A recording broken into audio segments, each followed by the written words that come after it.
Assalamualaikum semua sahabat. Semoga kita semua selamat dan tetap di dalam lindungannya. Dan seperti biasa, yang paling mahal yang harus kita punya adalah senantiasa masih di dalam tuntunannya, masih senantiasa masih di dalam koreksinya, sehingga kita bisa memperbaiki dan meluruskan perjalanan kita di mana saja dan kapan saja. Hari-hari tinggal beberapa hari menjelang kita akan memasuki Ramadan atau bulan puasa. Apakah makna yang dapat kita petik, yang tersurat ataupun yang tersirat, yang tertulis di dalam keberadaan Ramadan sendiri ataupun yang tidak tertulis? Makna, ibrah, pembelajaran, pancaran hikmah, cahaya, aura, natijah pembelajaran, apa saja yang dengannya memberi manfaat bagi kehidupan kita, keluarga kita, masyarakat kita. Nah, itu yang kita coba lihat kembali.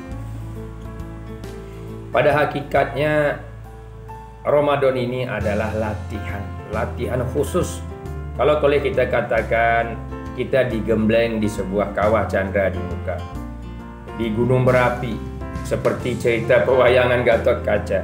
Kita dilempar sebulan penuh, dilempari beling, kaca, besi. Yang diharapkan daripadanya kita mumpuni, tahan racun, tahan api, tahan besi dan segala. Digojlok dengan segala unsur-unsur kehidupan, dengan keadaan yang panas membakar, yang sasarannya diharapkan akan muncul terlahir dari kawah gunung berapi ini, dari pusat latihan, orang panggil riadoh, exercise atau untuk pelatihannya, akan muncul keluarlah seorang Gatot Kaca yang punya kemampuan terbang di seluruh dunia. Artinya akan muncul umat-umat Islam yang berwawasan luas, berdada lapang, berjiwa besar, dan bercita-cita jauh ke depan, menerobos ruang dan waktu, sehingga mampu menyelesaikan persoalan umat, mampu mendengar orang-orang yang berteriak. Kalau kita lihat di dalam surat 4 ayat 75, An-Nisa 75, kenapa kamu tidak mau berperang menyelamatkan orang-orang yang berdoa di sekeliling kamu? Ya Allah, keluarkanlah kami dari tempat yang zalim ini. Berilah penolong dari sisi Engkau, berilah pelindung dari sisi Engkau. Maksudnya orang-orang yang boleh menjawab seluruh persoalan umat hari ini, di mana kita yang melihat perzinaan, perjudian, perkosaan, korupsi, molimo, unsur kejahatan dalam kehidupan. Sebagian besar memang harus jujur umat Islam korbannya. Siapakah yang mampu? Itulah risalah yang dibawa oleh Rasulullah. Innama bu'istu, sesungguhnya aku dibangkitkan. Jadi dibangkitkan dari kaum yang tertidur. Liutammima makarima agama, memperbaiki akhlak yang itu. Nah, siapakah itu? Dia itulah pelaku sunnah, itulah pengikut sunnah.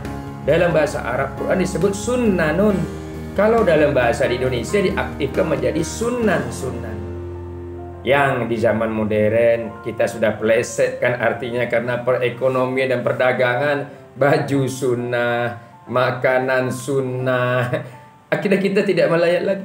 Sunnah yang utama itu risalah. Ta'muruna bil ma'ruf wa tanhauna 'anil munkar.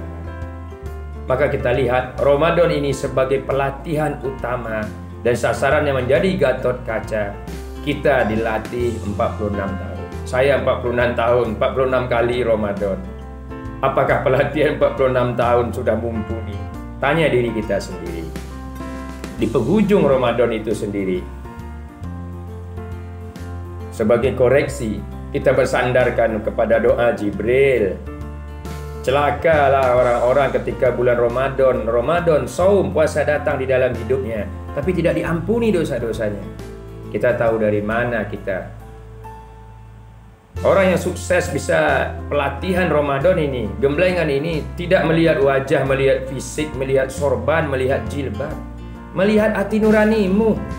Yang tahu kita sendiri, saya sendiri.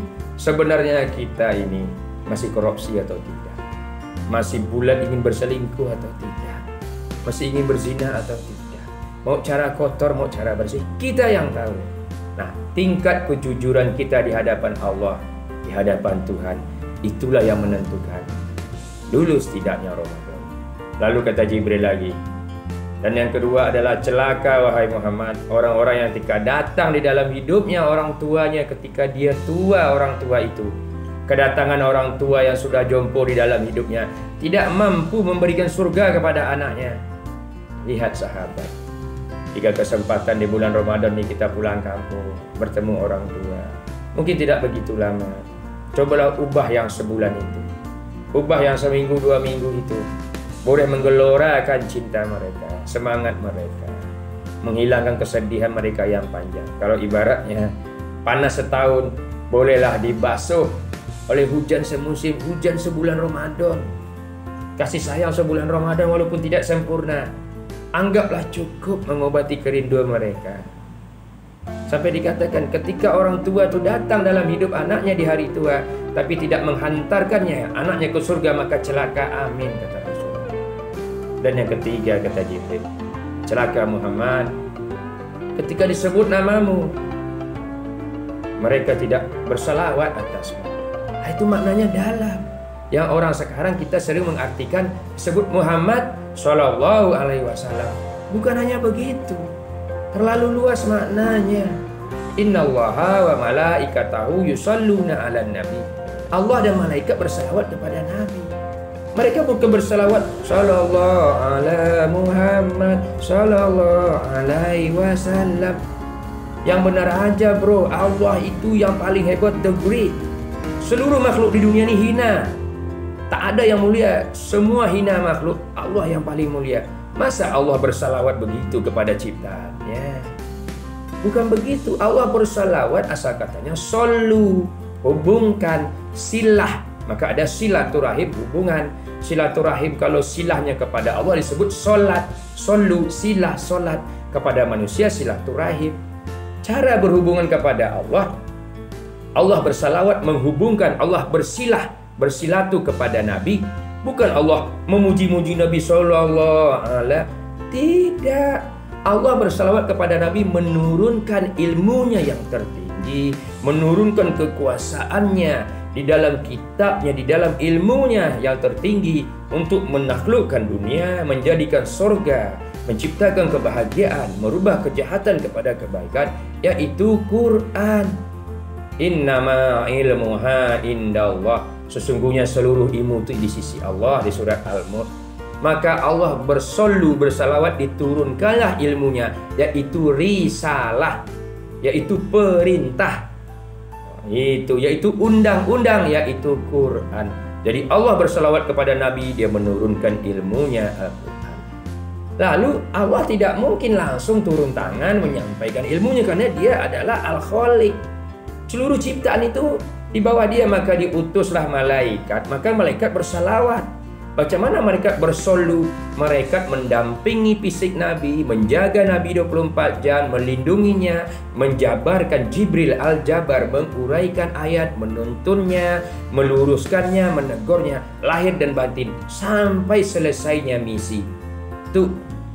Dan bagaimana ya ayyuhalladzina amanu shallu alaihim yusallimu taslima. Kita bagaimana bersalawat? Bukan hanya menjawab Sallallahu ala Muhammad, menyedihkan sahabat. Kita menyambung risalahnya. Aku bersaksi ya Rasulullah, aku melihat umatmu, melihat perjalanan mereka hari ini yang kau takutkan, yang kau tangisi, dan aku terlibat ikut serta bahasa membangkitkannya, memperbaikinya, bersuka duka seperti suka dukamu, dan hidup di dalam sunnahmu, dan jadikanlah kami dalam keadaan syahadat. Nah itu boleh kita koreksi sahabat. Kita akan temui nanti salah satu suka dukanya di dalam Ramadan ini, dan tentu sangat banyak yang lagi yang dasar. Ya demikian. Semoga kita semua selamat. Wassalamualaikum warahmatullahi wabarakatuh.